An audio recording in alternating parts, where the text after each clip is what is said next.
Adapun Musa, ia biasa menggembalakan kambing domba Yitro, mertuanya, imam di Midian. Sekali, ketika ia menggiring kambing domba itu ke seberang padang gurun, sampailah ia ke gunung Allah, yakni gunung Horeb. Lalu malaikat Tuhan menampakkan diri kepadanya di dalam nyala api yang keluar dari semak duri. Lalu ia melihat, dan tampaklah semak duri itu menyala, tetapi tidak dimakan api. Musa berkata, "Baiklah aku menyimpang ke sana untuk memeriksa penglihatan yang hebat itu. Mengapakah tidak terbakar semak duri itu?" Ketika dilihat Tuhan bahwa Musa menyimpang untuk memeriksanya, berserulah Allah dari tengah-tengah semak duri itu kepadanya, "Musa, Musa."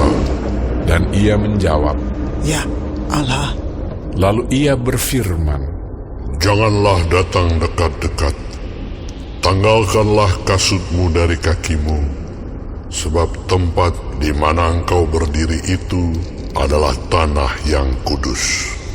Lagi ia berfirman, "Akulah Allah ayahmu, Allah Abraham, Allah Ishak, dan Allah Yakub." Lalu Musa menutupi mukanya, sebab ia takut memandang Allah. Dan Tuhan berfirman, "Aku telah memperhatikan dengan sungguh kesengsaraan umatku di tanah Mesir. Dan aku telah mendengar seruan mereka yang disebabkan oleh pengerah-pengerah mereka. Ya, aku mengetahui penderitaan mereka.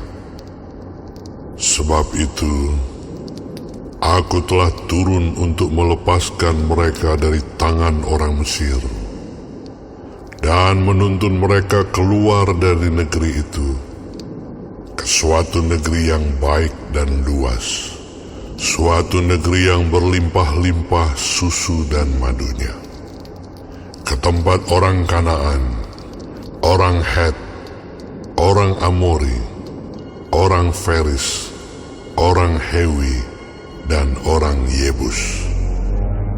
Sekarang seruan orang Israel telah sampai kepadaku. Juga telah kulihat betapa kerasnya orang Mesir menindas mereka. Jadi sekarang, pergilah. Aku mengutus engkau kepada Firaun untuk membawa umatku, orang Israel, keluar dari Mesir." tetapi Musa berkata kepada Allah, "Siapakah aku ini? Maka aku yang akan menghadap Firaun dan membawa orang Israel keluar dari Mesir." Lalu firman-Nya, "Bukankah aku akan menyertai engkau? Inilah tanda bagimu bahwa aku yang mengutus engkau. Apabila engkau telah membawa bangsa itu keluar dari Mesir, maka kamu akan beribadah kepada Allah di gunung ini." Lalu Musa berkata kepada Allah, "Tetapi apabila aku mendapatkan orang Israel dan berkata kepada mereka, 'Allah nenek moyangmu telah mengutus aku kepadamu,' dan mereka bertanya kepadaku, 'Bagaimana tentang namanya?'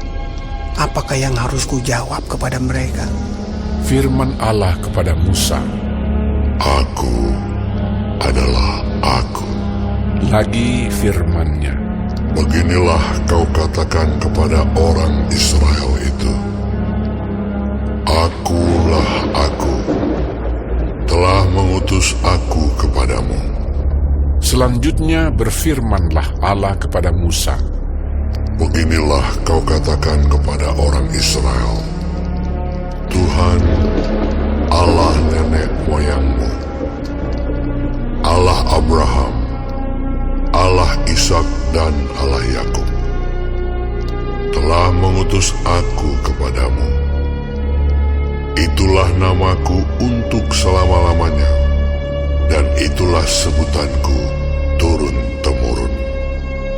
Pergilah, kumpulkanlah para tua-tua Israel, dan katakanlah kepada mereka, Tuhan, Allah nenek moyangmu, Allah Abraham, Ishak dan Yakub, telah menampakkan diri kepadaku, serta berfirman, Aku sudah mengindahkan kamu, juga apa yang dilakukan kepadamu di Mesir. Jadi aku telah berfirman, Aku akan menuntun kamu keluar dari kesengsaraan di Mesir, menuju ke negeri orang Kanaan, orang Het, orang Amori, orang Feris, orang Hewi dan orang Yebus, ke suatu negeri yang berlimpah-limpah susu dan madunya. Dan bila mana mereka mendengarkan perkataanmu, maka engkau harus beserta para tua-tua Israel pergi kepada Raja Mesir, dan kamu harus berkata kepadanya, Tuhan, Allah orang Ibrani, telah menemui kami. Oleh sebab itu, izinkanlah kiranya kami pergi ke padang gurun 3 hari perjalanan jauhnya untuk mempersembahkan korban kepada Tuhan Allah kami. Tetapi aku tahu bahwa Raja Mesir tidak akan membiarkan kamu pergi, kecuali dipaksa oleh tangan yang kuat. Tetapi aku akan mengacungkan tanganku dan memukul Mesir dengan segala perbuatan yang ajaib yang akan kulakukan di tengah-tengahnya. Sesudah itu ia akan membiarkan kamu pergi. Dan aku akan membuat orang Mesir bermurah hati terhadap bangsa ini, sehingga apabila kamu pergi, kamu tidak pergi dengan tangan hampa. Tetapi tiap-tiap perempuan harus meminta dari tetangganya dan dari perempuan yang tinggal di rumahnya barang-barang perak dan emas dan kain-kain yang akan kamu kenakan